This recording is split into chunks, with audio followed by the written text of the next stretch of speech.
Click on Property Information and then Rules and Policies to view and update the existing set of policies such as check-in and check-out, child age policy which defines what will be the free and paid child age range to be considered for a booking.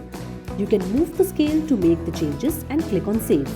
Cancellation policy can be chosen from the defined set of 7 templates. It is always advisable to choose the most flexible policy for a better conversion.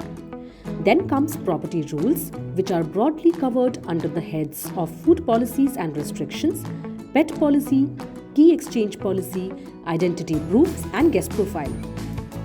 Last but not the least is the preferred guest profile, such as acceptable ID proofs, unmarried couple, etc. Please make sure that all the policies are answered in yes or no, as the correctly updated rules and policies are not just a fine print. They set the right expectations for guests before they even arrive.